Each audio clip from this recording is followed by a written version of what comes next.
Hi. Hello, I'm Nikki with Nikki August Coloring. I'm here with Brian and Anna and Mr. Toby. And today we're going to do a really fun Halloween or fall craft based on the artist Yayoi Kusama. She's featured in my coloring book, Great Women Artists, along with Frida Kahlo, Georgia O'Keeffe, and many more. You can find her on my website, nikkyaugust.com, and there's a link also below in the description. She's a contemporary Japanese artist, and she's well known. She's one of the most famous in the world. She does all different types of mediums, sculpture, painting, and installation art. She's well known for her polka dots as well as her infinity mirrors. And she bases a lot of her work themes on the idea of infinity, identity, and mental health. So, we're going to start with one of her most iconic ones, which is these giant pumpkins she makes. First, you start with a pumpkin, and you can do any pumpkin, any size. I just got those pumpkin pie size pumpkins for our purposes. Are these the pumpkins they make pumpkin pie out of? I believe so. Why is it better to make it with a small? Because it's quicker to do. You could do a big giant one, which would be super fun, but that would take pumpkin pie out of. Well, I have no idea. I didn't know that there were specific pumpkins that they make pumpkin pie out of. I didn't know that. You know, that's what Trader Joe's calls them. So I think that's what they're for. She's over me. It's been 32 years and my would you mom's take finally places? over me. Yeah. Toby switch with Anna. I'm trying to replace me. So the first thing you're going to want to do, and the first part is time consuming. If you're going to do this with a kid, you're going to want to do all the prep work because they're not going to want to sit through that. I recommend starting with an acrylic primer. And what that'll do is it seals the pumpkin skin. So your paint will sit on top and it won't soak into the skin. You'll probably still need to do a few coats of paint, whatever color you decide. This yellow took several coats, the purple not so much, and the blue, you know, was pretty easy. Blue is Brian's favorite color, purple is Anna's favorite color, so that's why they got that. So, anyways, after you've done your primer and you've painted this to the color you like, then you can paint the stem. Oh, by the way, also put the primer on the stem as well. So paint your stem black, and then you're good to go. I experimented with another pumpkin, and I tried doing painting on it with black paint. It was okay, but I ended up needing to do lots of coats. So I came up with a really easy solution, and that is Sharpies. What Yayoi does is she does this idea of repeating patterns. I went with the polka dots, which was good. It was time consuming, and I did find it to be rather meditative and relaxing. So that's a good tip. If you need to calm down, making a pattern is a good idea. Well, doesn't she have OCD too? And I think she has mental anxiety, so maybe she does the dots as a way. Yeah, I think that's part of her things that probably repeating does help pattern. Her. Yeah. So the goal is to make a repeating pattern, and you can do any pattern you like. You can do the polka dots, or you could do stripes, or zigzags, squares. Anyway, just have fun decorating it, and then that's kind of almost where we're at with that. So go for it. All right. I have, also there's different tips. These are fine if you want to, and then there's a medium here too. So. Brian's going for the big zigzag. Yeah. This is the most I play sports version of arts and crafts. This is the most boy version of craft. Because yeah. No, I'm not. I'm gonna change my patterns up. Yeah.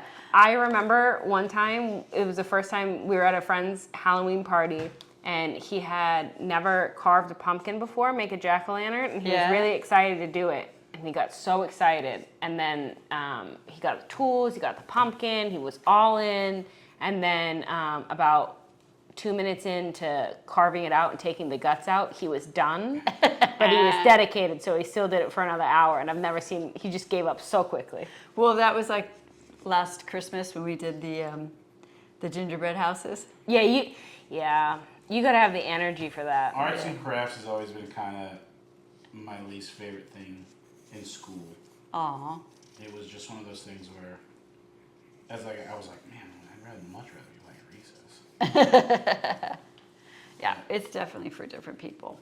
Her pumpkins have perfect circles. They're perfectly, in a perfect linear pattern. And I originally was thinking that I would try that, and I realized that it's really hard to make perfect circles. I mean, I guess you could use a stamp or something. Yeah. But then I just gave up on that idea of perfection, and I just had fun with it, and again, treated it like a, just a meditative flow state. Yeah. And it was really fun. I kind of just realized I'm making maybe I'm not, the Charlie Brown shirt pattern. You are! Yeah. So it's a And great it's a pumpkin. yeah. It's the great pumpkin. It's a great pumpkin. I also, I didn't finish my point in high school. I have ADD, and I Yes. did not know I had ADD, but what I would do in high school in class, if you looked at any of my notes, or my hand most days, to be honest with you, and my arms, I would you doodle. did come home all written all I over would do. yourself. I would draw. I would doodle. So I'm doing a doodle that I used to draw in almost every single one of my notebooks, which was just this design. I don't know if it helped me focus in school, but I just definitely doing this stuff does help me calm down and help me get hyper focused. But I would doodle on my arms. I remember one time I did. This was a ballpoint pen. I did Avatar, The Last Airbender, Avatar Aang, the airbending. They have the airbending tattoos. It's a giant arrow. I did a whole arrow. Do you remember that? I did a whole arrow this big, and I went all the way up my arm in ballpoint ink. Last thing I did is I decided to put on a spray gloss varnish, and I used what I had on hand. Unfortunately, it did make a few of the marks bleed, which Oh, that's about. yeah, so I don't know if there's a different type of varnish. I could have used the wrong kind. It was one I had on hand that I used for charcoal drawings. But if you guys know of a better varnish to work on markers, maybe put a comment link What is varnish below. for? So to make it a little bit glossy, so it Okay. kind of mimicked her ceramics that were real shiny. 'Cause Yeah. her finished ones are very shiny. So I thought that's a fun finishing touch. What do you put varnish on? Like, why do you put varnish on charcoal drawings? Oh, to seal them. To seal them? Okay. Yeah, Because that way they otherwise don't get They messy. can get smeared. And you varnish paintings too. But Why do you varnish a painting? same reason, protect it. Protect it? Okay. I just think people might not know that. I didn't know that. Oh, okay. And that's something that's interesting. Right. Telling people why you can, So there's- why varnish works. And Yeah. That's the first time I've ever heard varnish in my life. And then when you're all finished, and I mean, you can make a little pumpkin patch with these. You could do different, if you're doing a display with them, you could do different sizes. Those little tiny pumpkins they always sell also at Oh, Trader that would be Joe's. perfect with you these could do too. little ones, especially if you have younger kids Yeah. that may not have the patience for something bigger. You can give them the little one to Yeah. do. I do think, though, as somebody who has ADD, this kind of meditative process really does help me focus in. Yeah, especially that pattern you're making. Yeah. Yeah, this is and like very I said, meditative. when I spent time on doing this, it was time consuming, and I did. I felt relaxed. I felt in that flow, if you will. Yeah, this might even be good for adults. Like, like I don't know, like if you're doing something with your friends, like I feel like a lot of girls do like pumpkin decorating Yeah. things. Like this is a fun project for, more the art history girls. Right. That I mean, that could be another theme. You can base your pumpkins on famous artists throughout history. that would be fun. Somebody could do this one. what would yours be? Me? Yeah.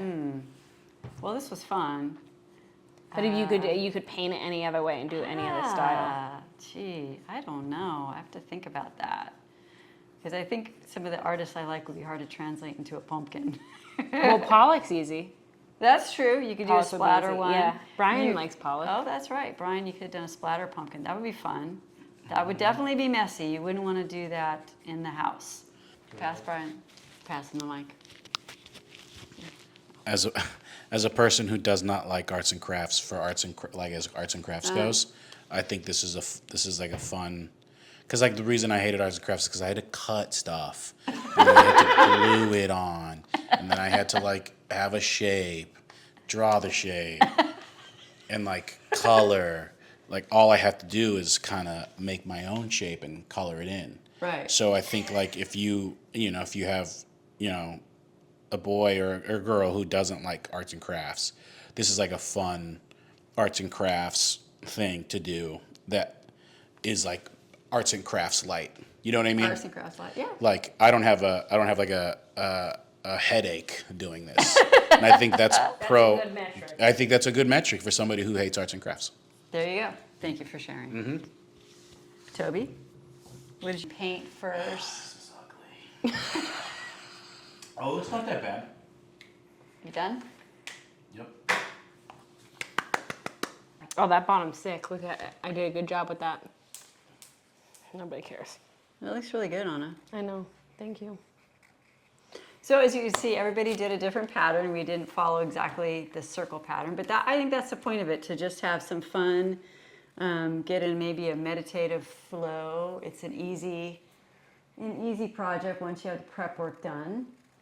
And Brian's got his Charlie Brown pattern. It's looking pretty good. Anna's going to be here for a while because she's doing something really, really intricate. And I did my, I don't know, Jack Skellington version today. I mean, mine looks pretty good. It looks great. This is it thus far. Yeah.